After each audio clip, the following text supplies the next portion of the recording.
Hello readers, our focus, our learning target this week is being able to identify if the text we are reading is fiction or nonfiction. So our success criteria and been able to meet our target this week are thinking about these questions. So we're going to answer the how. How do you successfully meet your criteria for your learning target this week? Well, first, readers, we ask and we think about these things. First, we ask ourselves, what is the text really about? Secondly, what does the title, the cover, and the book blurb, which is on the back of the book and the inside cover, what does it give you or show you? What type of writing is it? What is the author's purpose of the text that you're reading? Are they trying to persuade, inform, teach, explain, or entertain us? How's it structured? How is that text or book put together from beginning to end? The last, readers, we ask and we think about what are the different characteristics or parts of the text? So what different characteristics does the text have? So as a reader, what is the purpose in reading it? So think about what all these have in common. We're having to compare and contrast fiction and nonfiction. And to do that, we start by thinking about what it is all about. We use the hints on the book. We think about the author. And we think about how is that book put together? What is it made of? How is it organized? And then as a reader, what is my purpose for reading it? So let's first review fiction. Fiction, its purpose is to entertain, meaning it contains dialogue and make-believe characters. It can be fantasy, historical, or realistic. Nonfiction, its purpose is to inform. It is for real or true. It can give directions, the news, facts, or someone's life story. So notice I have an arrow here because a lot of readers get confused by this non. Okay, so let's just review what is non. Non is a prefix. Okay, so it's part of a word. So a prefix is a word part that's added at the beginning of a base word. So it's added to the word fiction. And it changes the meaning of the word. Let's get the black there. Okay, so here the prefix is added. So N-O-N is a prefix. It's added and it changes the meaning of the word fiction. So if we know fiction is what we just heard, then it's got to be the opposite of fiction. So that means the word non actually means not. It means it is not fiction. So if we go back and we look at that again, we see that it said fiction or nonfiction. So if you always remember to make that non actually not and read it as not fiction instead of nonfiction, it helps to understand the full word because a prefix does change the meaning of that word. So let's keep going. So remember that prefix non is being added to the beginning of the word fiction, so it's changing it to not fiction. So then this week, if you start deciding the text that we are reading and we think about what genre that is, there are two genres, 1 and 2. The two main genres, two biggest categories that books fall into are fiction and nonfiction. And then each of these genres, which is types, kinds, groups. So you have a fiction group and a nonfiction group. If the book you read fits into the fiction group, then it means it has characteristics. It will always have these particular special characteristics about it. Meaning, to be in the fiction group, let's change the color here, it needs to be not real. It is make-believe. We read it for entertainment. We read illustrations like drawings. We read about characters, settings, problems, and solutions. And one other big one is we think about and we read about themes, which are lessons we learn from the story and our characters. And the last one says, to fit into the fiction group, you have to read it in sequential order, which means you cannot jump around. You have to read it in order from beginning, middle, to end. Well, let's go to the nonfiction group. If it fits in the nonfiction group, listen to how the characteristics change. If it's in the nonfiction group, then we're reading about real world, things that exist in the real world, but not just exist, because over here in the first group, we could have some realistic parts of our stories that do exist. The difference on this side in group 2 is that it's factual. We also read nonfiction books to learn. We use photos, charts, diagrams, and glossaries to help us to learn the information that we're reading about. We use different text structures. So over here in group 1, a text structure has the story elements, which you couldn't have a story without these elements. You couldn't have a nonfiction book, a nonfiction group, without nonfiction structure. And lastly, it says you can read a nonfiction out of order. You could go 2, 1, 3, 3, 9, 1. You can go in whatever order. It does not have to go in sequential order. So let's look at these characteristics in your 2 book of the days today. So again, part of our success criteria is being able to compare and contrast. So we want to think about, what is the text really about? What does your title and cover and the blurb show you? How is that text structured? Is there an author's purpose? And let's make sure we pay close attention to those characteristics in the text. And lastly, it said, what's our purpose for reading it? So let's look at our book of the days. Let's look at the cover. Let's think about what it's showing us. It says spaghetti in a hot dog bun. And then we have pink is for blobfish. And we want to look for the different characteristics in group 1 and group 2.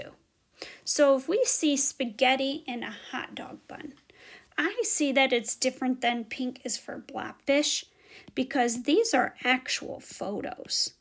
Like someone captured those with their camera, like a photographer. Here we have an illustrator, so we see drawings. So that's a characteristic that's different. So we have illustrations and we have photos. We also see not real, but remember, real could include some magic and some unrealistic things, but it could also be realistic. So another reason that spaghetti in a hot dog bun is group 1 fiction is because everything about that story could happen. It's just not 100% true based on like real facts and information. So when we look at pink is for blobfish, there's information. So facts and information that are trying to teach us. Where over here, we're reading to be entertained. So spaghetti in a hot dog bun tells a story. So I remember this one characteristic down here at the bottom. I have to read in order. I can't read spaghetti in a hot dog bun by jumping around. And over here, I could read it in any order. I could jump around to my favorite pink creatures or wild animals in the world. The structures in nonfiction, which we'll see on the next slide, is it included some maps and some fun facts. Where in spaghetti in a hot dog bun, its structure had characters. And those characters had problems. They experienced problems and had feelings and had reactions to those problems. So let's check that out. Let's find out, see where those examples are. Where are these characteristics? In our book of the days today. So here on the first slide, with pink is for blobfish, I see a photo of something in the real world. I'm going to change the color to orange, but I also see, maybe I better do like red. Up here, right up top, is the word wild animals. So the world of wild animals. I also notice that this photograph went along with some facts that we learned about the blobfish, things that we never knew. And right up here was some information also. On the next slide, we see a label. So pink is for pink slug, so this is called a caption. It's telling us more about the picture. Here, we see some longer info or information that is teaching us about the slug. So it's teaching us. The feature down here where this arrow is a map. And we're able to continue our learning about the world of weird animals by using a map, as well as expand our vocabulary, knowing that words in this book are harder. The author has included a glossary that we can go get some help for meanings of the words. So when I look at the characteristics, readers, I see that this book is real and factual. We read it to learn about weird animals in the world. We learn through all these different characteristics, photos, charts, diagrams, maps, and glossaries. And we use different structures to learn. And we could go in any order we wanted, and we would still be able to comprehend and understand and learn. But if we look at spaghetti in a hot dog bun, right away I see the cover here is very different. It's not showing anything in the real world. It's not a make-believe character. However, it's a character. And I notice right from as I move across the story and we read it from left to right and we flip, we have to read this story in order from the beginning to the end. So that is a big difference between a fiction and nonfiction story. We have to read this story in order, or else we would not be able to comprehend and understand what's happening in the story. We also see, right at the very beginning, we get to see both characters. But then we're also shown a setting. Oops, let's get those two spots out of there. And then a little bit further, we're introduced to one of the big problems with her being picked on, the boy picking on her. And this makes her sad. And with characters, we know that they have feelings and reactions. And so her reaction here actually becomes the solution to the problem. And our story ends. But with that comes lessons from the events of the story, things that our characters experienced and went through. So we call these our story elements: character, setting, problem, and solution. So we got to read it in order. Spaghetti and a hot dog bun has story elements. It's got illustrations and not photographs. We are reading it to be entertained. And it's not based on a true story. It is realistic. It does not have any fantasy, but that still makes it fiction. So look at these characteristics that are very different. So when we look at this story here, this is a non or not fiction for all of these reasons. This story is fiction. It's one type of fiction because of all these characteristics. So if we had these three, and I noticed that all three of these Book of the Days that we have read all have animals. They have that in common, but that's not going to help me as much. I need to think back to those reasons of what would help me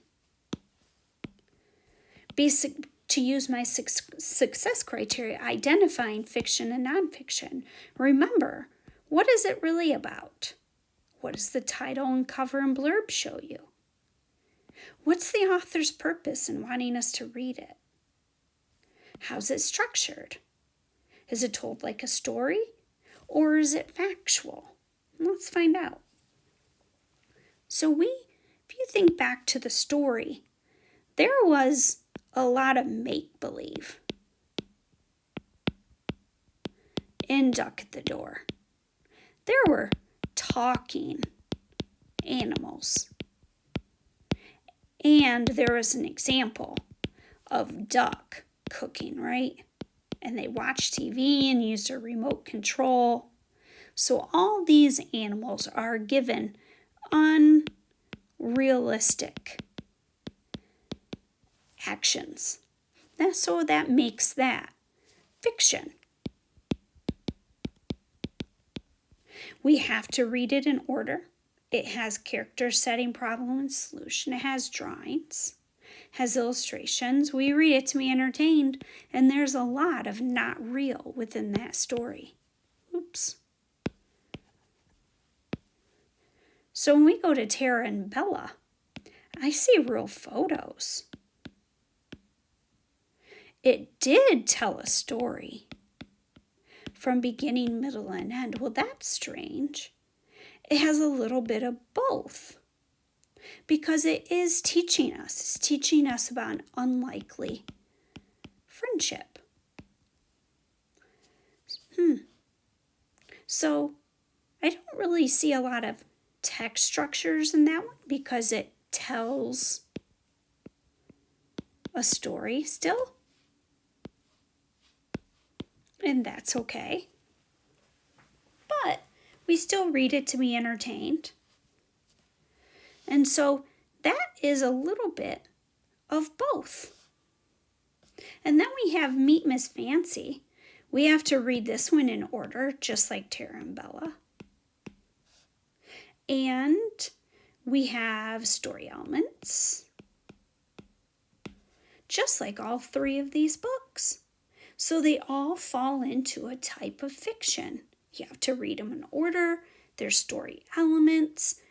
This one has realistic. And this one had real. And this one had make-believe. But all three meet the criteria of fiction, even though there's a tiny bit of teach. In this one, it has a hint of historical fiction in it because it's teaching us about the past. So think again. In making a decision, we have to compare and contrast what we are reading and thinking about the different text structures that help us decide if it is fiction or nonfiction. So we have to compare and contrast. So, as you saw in these books, a couple of the most common fiction that we will see in the classroom, seeing you reading, we will see a lot of you reading realistic fiction stories. We see a lot of fantasy and some historical, which means you're learning something about the past that really happened. Some of the most common nonfiction that we see is informational, which is your nonfiction. Okay, so this is going to be your turn, readers. You're going to practice compare and contrasting the elements of fiction and the elements of nonfiction. And you are going to practice on a couple sets of boom cards. Good luck and happy reading.